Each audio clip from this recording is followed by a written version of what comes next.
मी बनवली पोपटीचं उसळ. त्यासाठी ही पोपट रात्रभर भिजत घातलेली होती. त्याला 2 ते 3 पाण्याने स्वच्छ असं धुवून घेतली आणि कुकरला 5 ते 6 शिट्ट्या काढून घ्यायच्या आहे. 2 मी मीडियम साईजचे कांदे घेतले, त्याला बारीक कापून घेतलेला. 1 टमाटर घेतला, त्यालासुद्धा छान बारीक कापून घेतलेला आहे.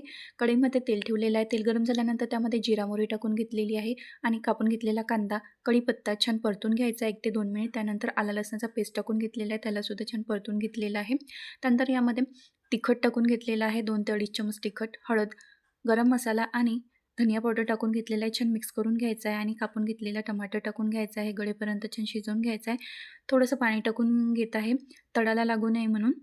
छान मिक्स करून घेत आहे आणि कुकरमध्ये शिजवून घेतलेली पोपट टाकून घेत आहे. छान मिक्स करून घ्यायचं आहे आणि पाणी टाकून घेत आहे. वरून चवीनुसार मीठ टाकून घेतलेलं आहे, मिक्स करून घेतलेलं आहे आणि 1 ते 2 उकळी काढून घेतलेल्या आहेत. वरून कोथिंबीर टाकून घेत आहे. तयार झालं आहे आपलं पोपटीचं उसळ.